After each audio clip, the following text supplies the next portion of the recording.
Hey Dave, I thought I would send you a video, and I know I don't get an A for originality because John Mathis mentioned to me that he had sent you one, and I just thought that that was such a great way to reach out to you. As much as I'd love to come see you, I know that you have been inundated with friends and family over the last couple of weeks, and I am sure that that is both tiring as well as emotional. But I did want to find some way to communicate to you just how important you have been in my life. And hearing about John's video, I felt that that would be a good way for me as well to say some things to you that I would love to have said in person. So I'll try to make this short, but first and foremost, I want you to know what a significant impact you have had in my life.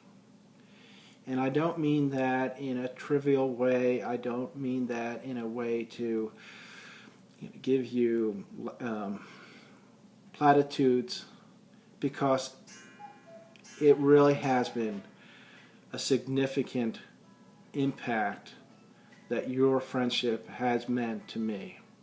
Some very obvious, as you can imagine, and others less so. We first met back in 1975. It's hard to believe, 40 years ago. We've been friends this long. You were a sophomore at Moravian. I was a freshman. You were the RA on the floor above me. I was on First Hassler. And though we weren't really friends at that point, you just had a way about you, a smile on your face, a attitude of good cheer, and just someone that I looked up to and realized would be someone that I would like to be a friend with. I think it wasn't until later that year, maybe even sophomore year for me, when we did become friends, and it was through student government at first. You may not recall that I had been elected president for the freshman year, something that I had never done before, kind of stepping out, trying to test myself. But more importantly, you were president at the time, and so we were able to get to know each other through student government. In my sophomore year, you were running again for president of the student government, and you reached out to me and asked if I would be your vice president. And I was overwhelmed and really somewhat nervous about stepping up to that role. It's funny, you look back on what we've done in our life, and being in the student government for a small college may not, in retrospect, be a big deal, but at the time it certainly was. Well, Dave, you gave me the confidence to run with you and to learn by you, and that was so important to me. I cannot tell you how that helped me gain confidence, as well as to learn new skills or to realize that I had certain capabilities. Later that year, in your junior year, you stepped out of your role and as president, and as such I moved up. And so it was because of that that I assumed a role that I never would have believed I could have been in. And so that is a very significant event in my life, looking back. As well as you were an RA in your sophomore, junior years. In my sophomore year, if you recall, I became an RA as well, and so we got to know each other that way. I just really appreciated getting to know you in that capacity, kind of as a colleague.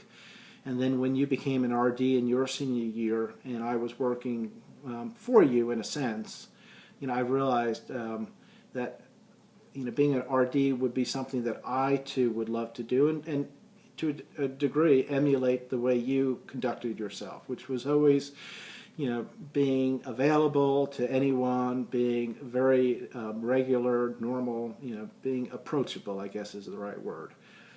And so when I look at my college years and the confidence that I gained and the skills that I realized I had, many of those skills or that confidence would not have come about had it not been for the impact and role that you played in my life. And I thank you for that. Because as I stepped out into the professional world, having that foundation that was built, even though, again, it's at a college level, big deal, but it certainly gave me more confidence to step out in the business world, and it allowed me to move up and move into roles that were really directly as a result of learning about myself and gaining the confidence to do these things. And so that is, in a way, something that you probably never realized that you did, the impact that you had on me, and I thank you for that. After we graduated from college, well, actually, it was in my senior year, and the fact that you had asked me to be in your wedding was just an overwhelming honor. Because, again, I looked up to you, even though I was taller than you. I looked up to you as someone that I had great respect for, a friend that I hoped could carry on through many years beyond college, and someone who had just a set of skills and an ability to meet people and put them at ease that I hoped I could as well have. And so being part of your wedding really just solidified our friendship, made me realize that I was an important part of your life. And so that was, again, a significant event in our early days together. And as we left Moravian and entered into different chapters of our life, be it you and Eva starting off in your married life and buying a home and making a go of it, me being a part of that to a degree, be it you heading out to California, taking a risk, me heading out to London, taking a risk, you coming back to Philly, then moving up to the Northeast, me moving to Ohio. Throughout all those chapters in our lives, we have always kept that friendship, and that is so meaningful to me. It's funny, we could go a year or so without talking to each other just because of things going on in our own lives, and yet when we picked up the phone, it's as if we picked up right where we left off. And that, I think, is just a true example of friendship. But of course, I can't not focus on probably the most significant thing that you and Eva did for me, and that was introducing me to Jean. My life would never be the same as it is today because of that. My life with her and my 3 beautiful kids would certainly be different. I don't know what it would have been. I remember that night you called me up and you said, "Hey Dan, do you remember my friend Jean? She was engaged to Wayne. Well, they broke up, and even I think that you two would be a great couple." Boy, I tell you, for you to be so thoughtful, to think about me being with her, and you know how great she is. When I look back on that, boy, that's very overwhelming. And if you remember when you called me, what I said, "Well, Dave, Jean is just getting over a relationship. I don't want someone on the rebound. And I've got this great new girl that I'm dating, and I don't want to mess that up. And so I thank you, but I think I need to pass." Well, honestly, maybe at the time it was a stupid thing, but, looking back, I think that was the smartest thing that I did, because At the time, had I said, yeah, let's get together, if you could get us together, that'd be great, she would not have been ready for a relationship, and it probably just would not have worked. But a year later, I called you up and I said, hey, Dave, that relationship I was in, well, that went south. Feeling a little lonely, kind of sorry for myself, and was wondering if you might be able to get that dinner together with you and Eva and Jean and me. And your response was, sure thing. Let me give her a call and see what's going on with her life. You hadn't spoken to her for, probably a couple of years.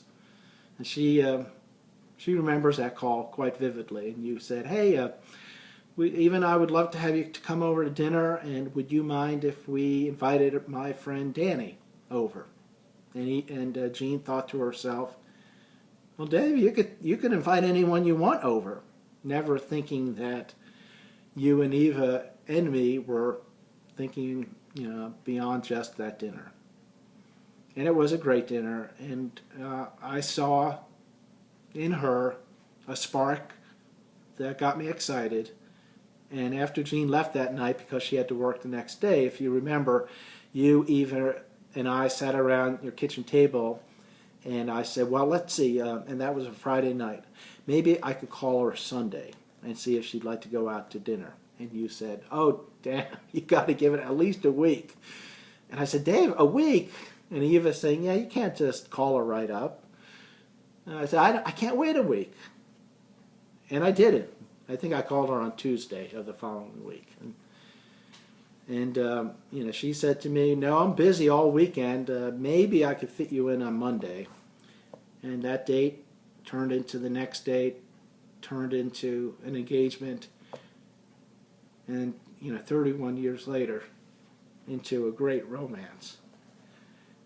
And so I thank you for that, because that was such a significant event, and as I said, would be one that without that my life would be so different, and I know not nearly as good.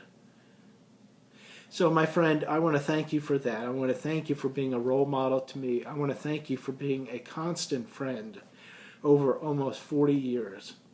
And I want to thank you for the friendship of Eva as well, because the times that we got together, you, Jean, me, and Eva, it was just so comfortable. I'm honored that you and Eva are the godparents of Lauren, and you never forget her. Every Christmas, a Christmas gift is there from her godparents. And so, Dave, I hope you can look back on your life and realize what an impact you've made to so many, how much we all love you and respect you, and how much we're going to miss you. And I'm sorry to say that these are difficult words, but you know the reality of what's going on. You're a fighter, and I hope you hang in there for as long as possible. But I think the inevitable will catch up to you at some point, and we will all shed a tear, but also raise a glass and remember the great Dave O'Brien, who I called a friend, who I look upon like a brother, and who has so impacted my life. I love you, Dave. I love you, Eva. And I'll see you again someday, I know.